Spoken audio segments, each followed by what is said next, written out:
We are back. This is where we get a chance to dive deeper into the journey of what does it mean to be Black and in STEM career spaces. Today I have with me a great brother of mine, a great friend, and a great physician.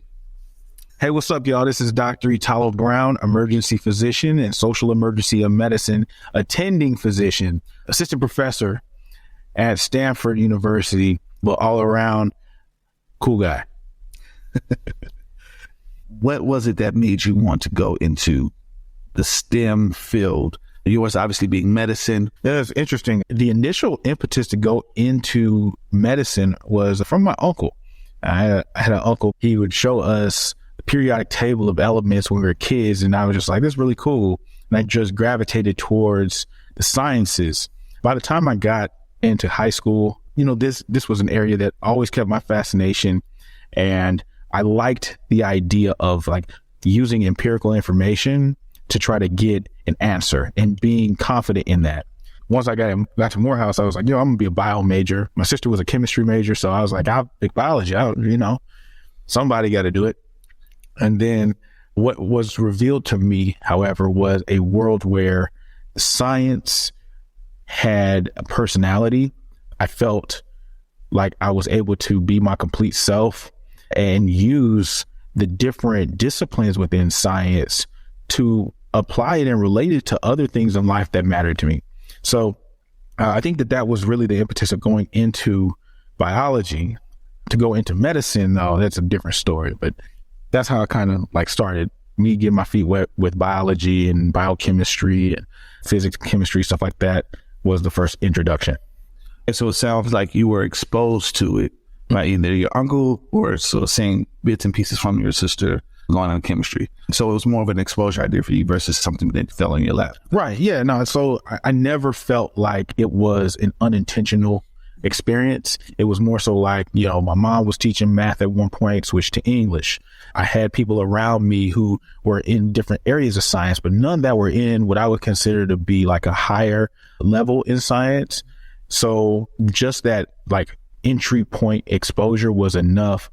And it was just like nurtured, being in science affairs. When I was in high school, I went to the NAACP AXO competition. So I thought it was just kind of natural progression. If I did this at, 13 and then did that at 16, and when I got to college, I should go ahead and pursue science.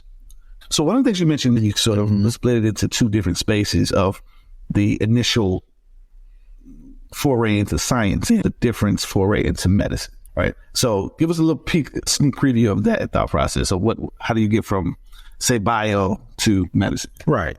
Yeah. So there's a natural point where you start to reflect about potential careers based upon the discipline that you chose. Right. So there are people who go into political science. I'm like, so am I going to go into law, or am I going to be a teacher or educator?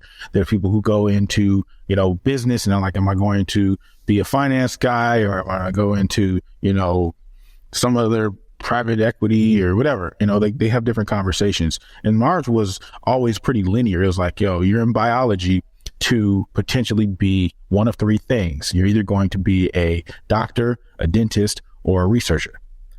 And so when I looked at it, I said, all right, what about being a researcher is appealing to me? Mm-hmm. And obviously the scientific method is cool, but the thought at the time, I was limited in that exposure. I thought everything was, wet bench, lab work, pipettes, and mouse models. So I was like, nah, I'm cool off that. Plus, I don't like mice. I was like, I'm not going to be messing with these little fibers running around here. I ain't got nothing for it. And then I started looking at being a dentist, and I said, all right, well, what role do dentists play in terms of, like their actual way in the community? I'm not saying that they don't have it, but when I compared that to medicine, I said, all right, this looks like I have more options. I have the ability to, at any point in time, heal somebody and not focusing on one single organ system like the mouth. Even though that takes a hell of a lot of knowledge and skills, that was what I was looking at, was like the body. So went into that direction, and it was kind of corroborated as I learned more through physiology and biochemistry, how much I really did enjoy bodily processes over those other two areas. What does it look like now? And then what was the journey like for you getting in space? So think about your job currently, right? As social medicine, emergency, all these words together. Yeah. Just as an emergency physician. And I talk about the social piece as a way to distinguish. It's almost like having a minor, but the major is emergency medicine. I do want to make sure we highlight it because, again, even in that space, you are sort of innovating something that is not necessarily there. I want to make sure that we share that this is now a space that can be gone into as well. Big facts. Thinking about it from that lens, what's a day-to-day like for you? It varies, right? The key feature of being an ER physician is you are the last resort for a lot of people. And in some situations, you're the only option. People come to you on their worst days. People come to you when they have nowhere else to go. And an emergency department is open 24 hours a day. So that means that our work lives kind of pivot around the need. Every emergency department in the U.S. by law has to treat anyone that comes through the door, regardless of their ability to pay, regardless of what background they come from, regardless of what language they speak. Like, we are the safety net for American healthcare delivery. So with that, a day can look like me, I might have a morning shift, a midday shift, an evening shift, an overnight shift. They're broken up into different time blocks. Whatever my time block is, I basically schedule my life around that. So if it's a morning shift, I make sure I go to sleep on time. I'm up, get to the hospital at 6 a.m. or 7 a.m., depending on the shift date. And it's really this like grab bag of experiences. If I were for example, a cardiologist, the majority of the patients that I come in would have cardiac related problems. If I was an orthopedist, they would all have bone or joint or musculoskeletal problems. Well, as an ER physician, I can see anything from, motor vehicle accidents and trauma to people who have unrelenting headaches, belly pain, chest pain, people who have fallen from trees, individuals who got electrocuted, someone who's been assaulted, and then very common things like coughs, runny nose, bit by dog. So you can get all of these different things in one day. So the variety is what I'm most excited about. I show up, I look at the first few patients. I'm like, okay, there's a woman here who's having, vaginal bleeding. There's an older person who had a fall in the shower. There's somebody who's complaining of palpitations. And then there's someone who has, decreased vision. It might be my first 4 patients in a day. So your brain is automatically at 6 a.m. being stretched like elastic. So you really have to be on your game. So I spend most of the day really problem solving, because sometimes the issue isn't even medical at all. It might be like they don't have a place to live, or they are hungry. And because of their lack of eating or nutrition, they may have had a medical problem that precipitated. Several people who have just, complicated discharge plans, like an older person who has a disability and lives is in a retirement home or facility, and they stay overnight because they don't accept patients in the middle of the night. So you get all of those in the mix of your day.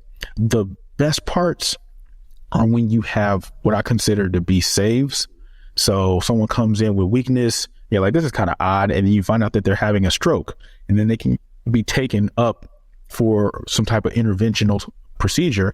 And then it saves them from being, basically like paralyzed to some degree or losing function. Or the person who has chest pain, you look at that EKG and you're like, they're having a heart attack, and they can go get intervention right then and now preserve their heart muscle. Like, those saves are what we kind of work for. And then they're like social saves, which is someone comes in and, they are in a situation of domestic assault, and you're able to get them to safety and somehow bring support services to them. Like, those happen throughout the day, and they're like minor wins. The parts that are kind of unsightly can be like the arguments you have with other providers. Somebody doesn't believe that this patient, is super sick and wants them to go home. You're like, no, they need to stay. There's definitely, unfortunate circumstances where you can't save everybody, you can't solve every problem. So dealing with that. And then I think finally the day ends with you basically like a relay race, passing a baton to a new, fresh provider who's going to do the same thing for the next 8 to 9 hours and sometimes 12 hours. And then you go home, meaning like you're not responsible for the patients you saw.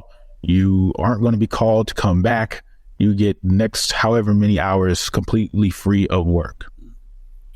I appreciate you highlighting some of those different ideas of what the full day looks like. I wonder, what does it look like to be Black in these spaces? Do you have any challenges or opportunities that come with being Black in this space? That's a really good question. Well, first off, for the numbers, 4.5% of all physicians are Black.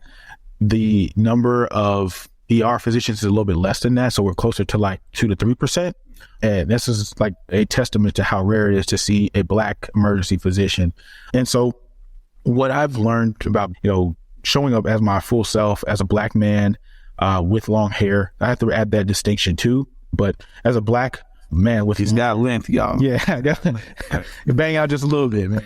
So that experience has been very trying. And I say that because most physicians of color know that they will be a pariah in medicine. You walk around, the hospitals are not named after Black people. They're named after, majority culture, white men. The culture of medicine is a white heteronormative. So there's that. And then I think the fact that even to an extent, structural racism is embedded in medicine, from some of the procedures that we've done to the algorithms that we use to do certain treatments, like all of these things are kind of like accented by some white superiority or white supremacy. So I share that to say the experience of being a Black physician is a rewarding one, but it is challenging. Everything from experiencing daily microaggressions, like, somebody said making an uncomfortable joke around you, or the fact that you walk into a room and people automatically assume that you're not the doctor.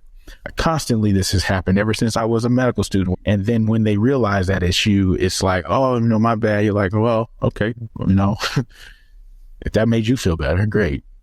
So that's a part of it. And then I think the last thing I'll say about being a Black physician is when you do interact with patients of color, there is a profound effect on the patient, like absolutely undeniable. When they see themselves reflected in the one delivering care, they open up faster. They adhere to the advice or the medical recommendations.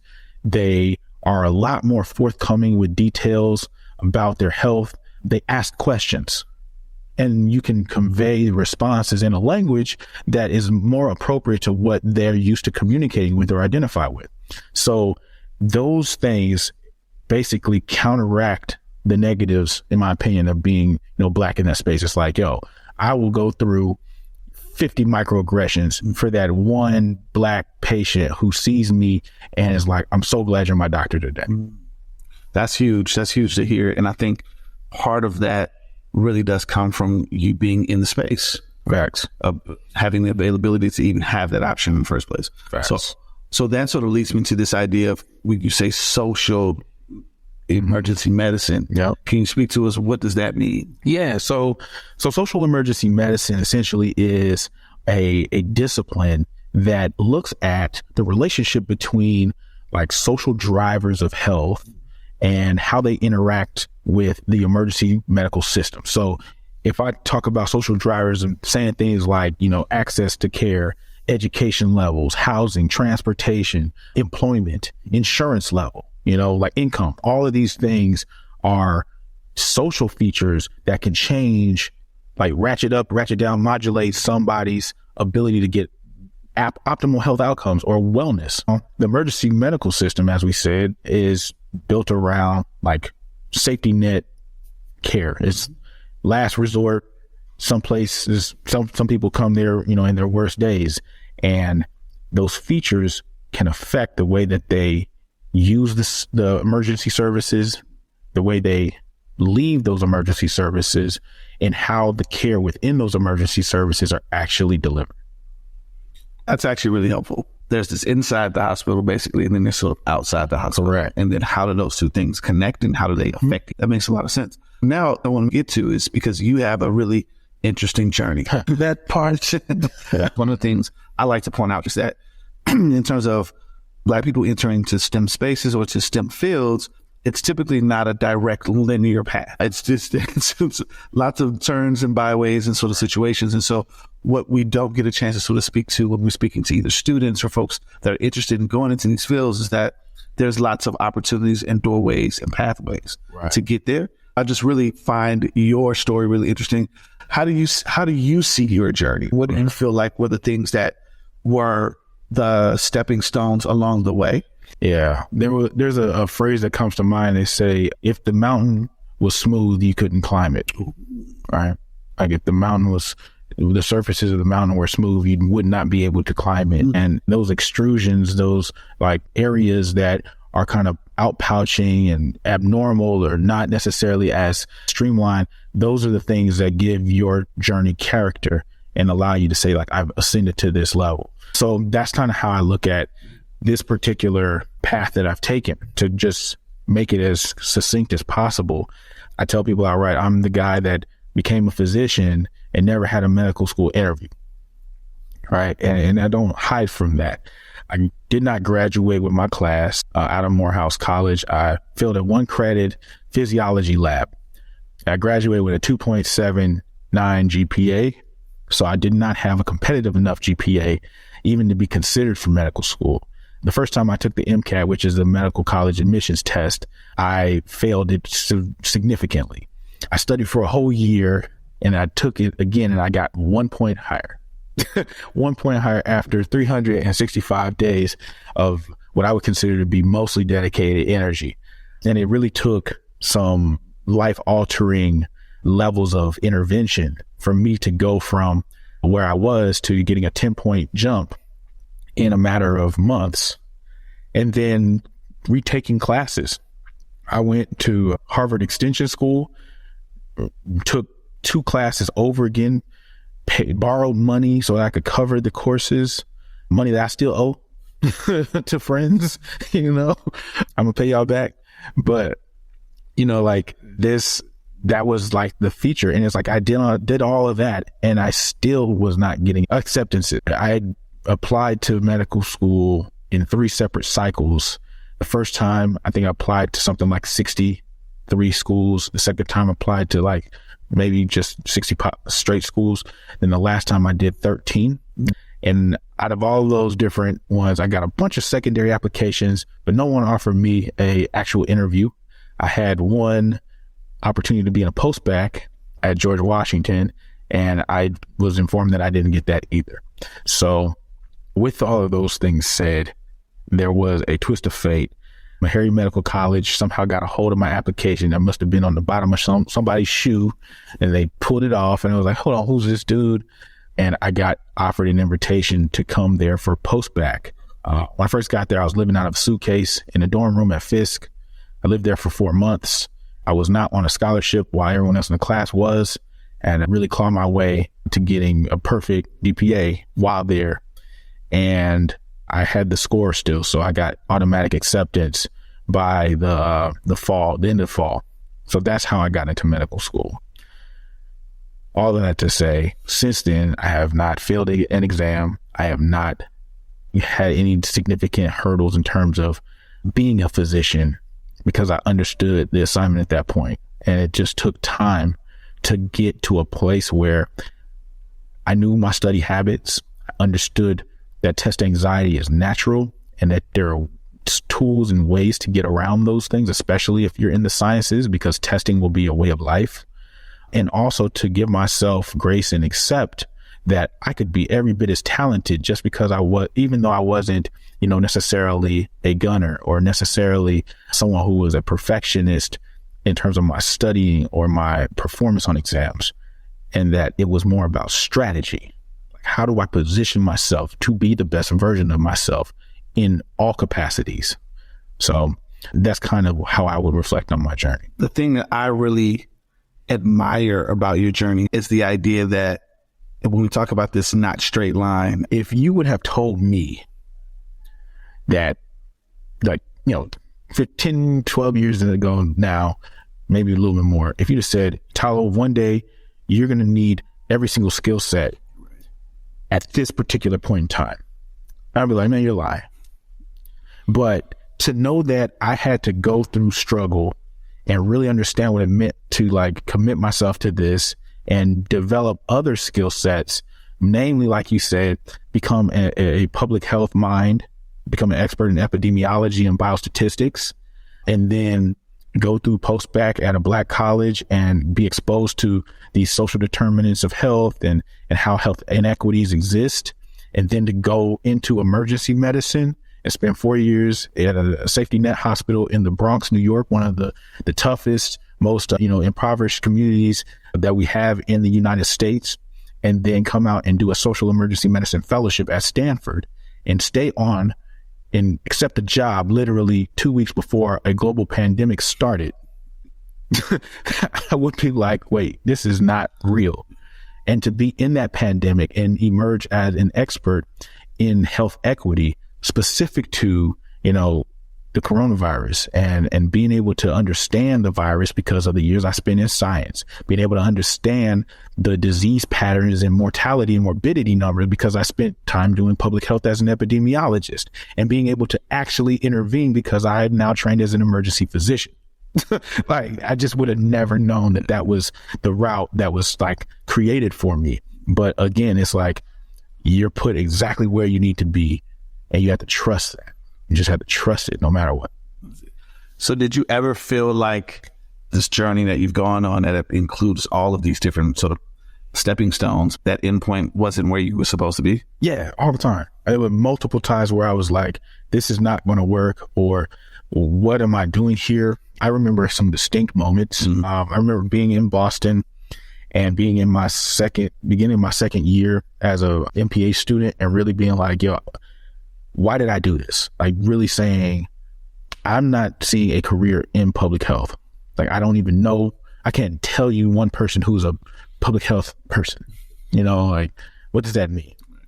I remember being a medical student and feeling like I was putting in all this time and energy into something, and I knew I would be a good doctor, but I didn't know if it was going to be worth it on the back end because of all of the things that I sacrificed. Mm-hmm.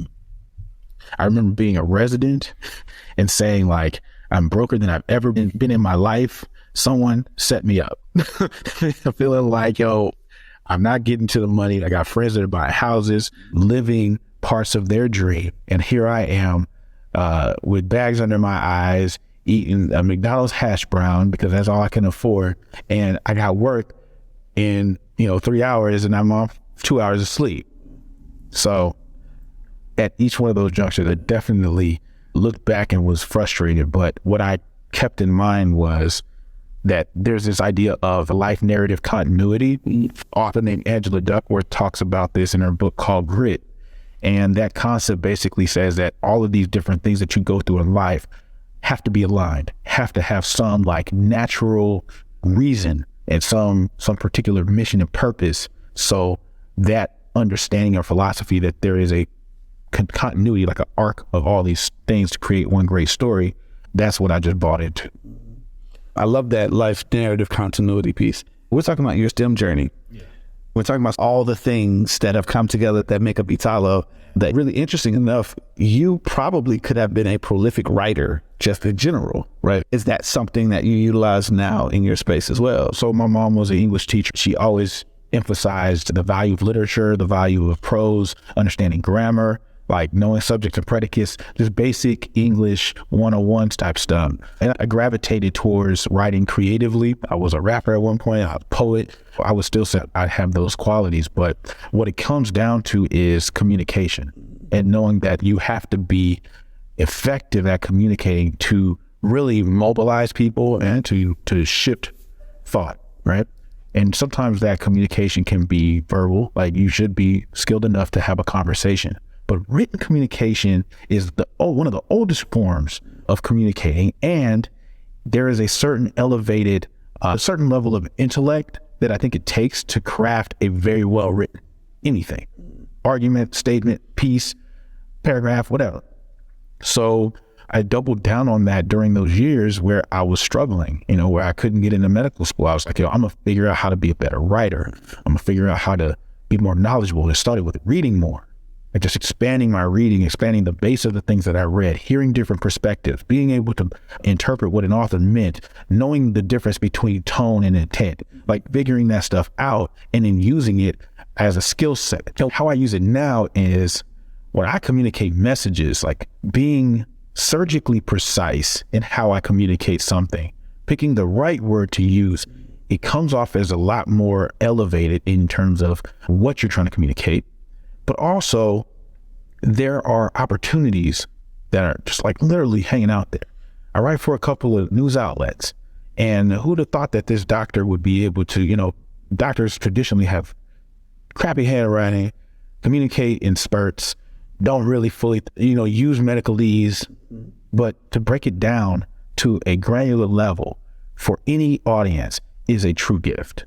And so I lean into that, knowing that my ability to communicate is what my patients need, is what the general population needs, and writing is how I slow that down. I slow it down so it can be digested very easily, and it essentially like spoon-fed matter. I think it's not something that's talked about enough. I'm talking about STEM fields, STEM jobs, STEM careers, and having to actually take complex ideas and break them down enough to other people can understand. And that idea of communication is so huge. I also feel like there's this wall where people feel like once they've kind of gone one end, they can't do the other, right? In terms of going to the English space or to the more humanities-based things, that STEM is no longer a thing. I wanted to make sure we highlighted that. View STEM and for specific for me, medicine as like this jealous lover that like once you start to engage with that lover, you cannot have anything else except that. Mm-hmm. And I really think that that's a very kind of myopic, closed-minded way of viewing STEM. What I think it is more so is it gives you technical tools to figure out how everything at your disposal can be used as a tool. I love that. Yeah. Like it just gives you like a universal adapter. And so I've approached it like that. Like, okay, so this is, I understand science. I understand how this comes apart. So I'm going to come up with a process on how I'm going to get better at doing X. I'm going to come up with a shorter, faster way for me to communicate this. Like all of those things, even to the point where I've seen people do stuff like, I have one friend who's a pretty dope doctor. He reads books at a pace that he uses the same tactics and skills that he used when he was studying to read material, like books. And he chops down like 4 or 5 books, a month. And I'm like, dog, how are you doing that and still reading journal articles? How are you doing that and still like writing and publishing? How are you doing that and still, creating content? And what it comes down to is, he said, I spent literally like 10 years of my life cramming things into my brain and figuring out how to remember it and retain it. I just decided one day to switch the lever and say, I'm going to start retaining things that I want, not the things that they wanted me to have, but things that I want. And part of that, it just demanded that he needed to know how to do this with literature. That's a really good way to think about that. Dovetailing off of that idea, and I know you do a lot of work with younger folks who are either looking to be a doctor or even just in general. So what are the things that you let them know that would either encourage them or they should be aware of as they go into chasing after this? The first thing that I would encourage them to do is see it. Got to shadow somebody. You have to find a person who is patient, has the bandwidth to at least get you baseline exposure to a field of medicine. It doesn't have to be the field you end up in. My first shadowing experience was a guy named Eric Hayden, I think his name was. He was an Olympic speed skater that lived in Sacramento and had an orthopedics clinic. And I'm not an orthopedist. I'm not out here manipulating bones, doing hip replacements or none of that crap. I'm an emergency physician. But the fact that this guy had the time, the energy, and the bandwidth to at least let me hang with him for a day. It was great. This happened when I was in 9th grade. The second thing I would say is you need to have a good idea of discipline, because it's not going to be a natural thing. Your natural God-given talent will take you pretty far, but this requires more than just talent. You know, there's a certain level of application, you know, that you have to be able to do. And so talent will get you past a few tests, but talent doesn't get you past like full examinations, 8-hour tests, 2-day tests. Talent is going, you know, it's going to run out of gas. You hit the NOS too quick, you know, with talent. You need to have something else like strategy and skill. And that comes from being disciplined and really developing that muscle. The third thing I would say is you have to be good at recruiting people into your dream, like a committee. So investments, you need people to invest time, energy, money, you know, whatever they have into your vision. Why? Because everybody needs champions. Everybody needs evangelists. An evangelist, I've said it before, is somebody who will sing your praises, whether you're there or not. So that's your mom, that's your grandma, somebody who's going to be like, my baby going to be a doctor. You know, I don't care what y'all say. But the champions are the people who have something to lose. They're the ones who are willing to put their name on the line, their resources on the line, their reputation on the line to advance you and help you vet and scout opportunities. So you need those folks in-house, and their investments, their sweat equity and actual physical investments are what you're essentially working for, and you give them the return on investment by achieving. So you need to recruit people into your vision. I think the next thing that you need is you need to do internal development. That internal development, branding, becoming very clear on who you are, because this process is long, and there are going to be moments where you are lonely and by yourself, and you're going to have to remind yourself who you are. There's a line that Drake says, he says, you know it's real when you are who you think you are. That is a conversation you have to have with yourself all the time. When you get the test grade back, it ain't what you're expecting. No, I am who I think I am. This may not be my best, but I'm still me. Or the fact that internal development may mean that you need to progressively grow into being the physician that the people you plan to treat need, require, deserve. You got to grow into that. So I would say you have to do the internal development and branding of who you plan to be. I think the last part is you have to have a purpose, right? You have to realize that medicine is one of the oldest art forms known to man. It's rooted in healing. There's a spiritual component to it.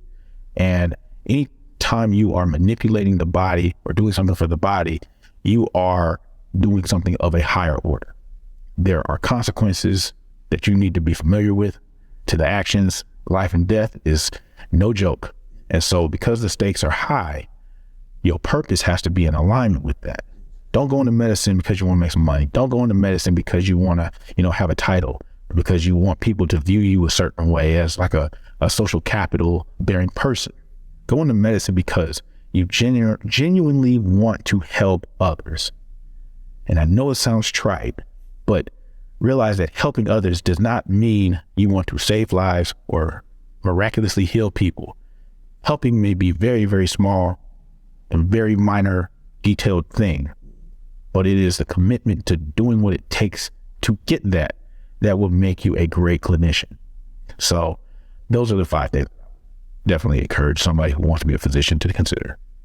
Excellent. I think those are straightforward, practical things that everyone can do and or can advocate for people doing. And that's a really quick way to think about it. I cannot leave this conversation if I didn't ask the question about money. You are an emergency physician, just giving us a range of what can folks expect. I got you. Yeah, no, this is a real conversation. And I've started to actually be more transparent about this because it's real. The first thing that I want people to understand is that the pathway to medicine for most individuals will include debt between college, grad school, or study materials and or, actual what you go through medical school, right? So the debt burden is real. People should definitely think about that upfront. It is somehow balanced on the back end. So the average physician, just a normal doctor, usually makes anywhere between like high 180 to low $200,000 a year, $250,000, right? The average emergency physician, somewhere around $350,000 to $400,000 a year. This is all pre-tax. right? There's certain things that you can do to get more money, like you can work in locations that are considered less favorable, less desirable, and you can work more shifts. And because it's shift work, it's just like if I was, working a retail job and I picked up more shifts, I get more cash, right? Yeah. So that is how you can make more money, is what is your bandwidth to do these shifts. Average shifts, a full schedule is usually 14 to 16 shifts a month. So 14 to 16 days a month where you're working 8-hour, 9-hour shifts, maybe 12. And the money can change based upon your willingness to work and how far you want to go. The things that I would keep in mind are financially, there are different ways to get incentives for the work that you do. I work in academic medicine. My base is a little lower. I'm closer to $300,000.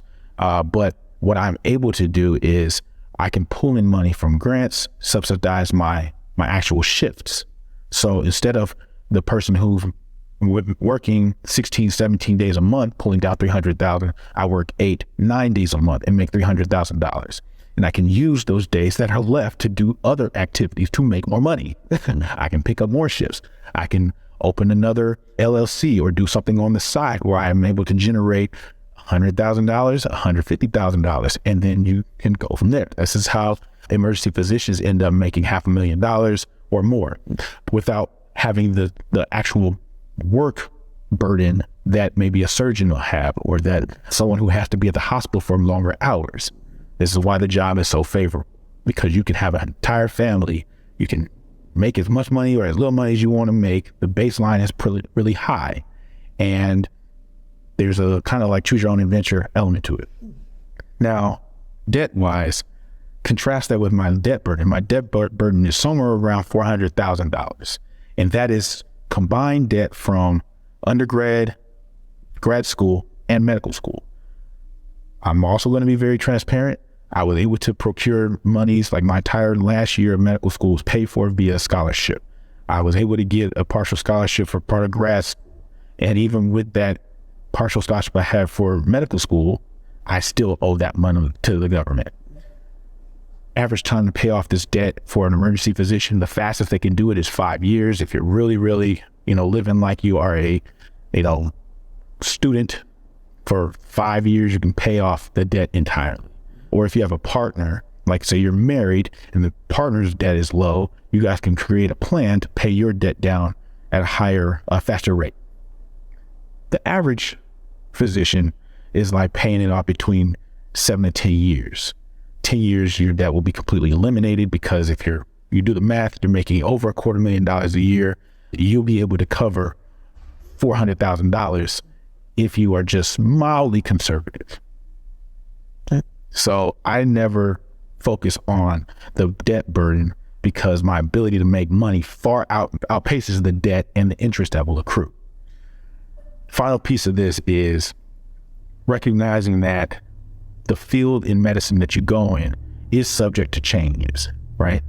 So if we go back 15 years ago, the job of a pathologist, oh my gosh, it was like glory dream, the dream job, because you get paid a lot of money. You just spend a few hours a day, have regular hours, stuff like that. And then there became technological advancements and ways to do this work faster for cheaper. So every field is subject to that across, all STEM spaces. Mm-hmm. But in medicine, you have to be careful about picking a space that will never be replaced or can't be shortchanged by an advancement or innovation. As an emergency physician, the protection that I have is that people will always need someone who's on the plane and can do something, someone who is on the field and can do something, someone who is able to act right then and there with certainty on how to treat a situation. There are a bunch of different, nurses are having increased privileges, physician assistants or associates are having increased privileges, but it does not trump having a emergency medicine board certified, fellowship trained provider. Yeah, that makes sense. I really appreciate you breaking down both sides of the coin, because oftentimes all we hear is the high earning side of things and not necessarily all of the other pieces that go along with that, or the burden that comes with it. Why do you think this number that is so low in terms of percentage of actual Black doctors make me? Well, it's interesting because your podcast is the solve for that problem. which is there's a variety of different hurdles that they encounter. Many don't have advice. They don't have family members who've done it. So the exposure changes. Their ability to navigate these unforeseen circumstances is not as heightened as someone who's grown up around a bunch of doctors. There is obviously systemic barriers, things like not having enough money or coming from a background where you don't have enough money. So you can't pay for tutors, you can't pay for testing equipment or testing software or things that will get you a higher score so that you can get into a medical school that's a lot more competitive. There's a lack of mentorship. It's not that there's a lack of desire, it's just there aren't enough to go around.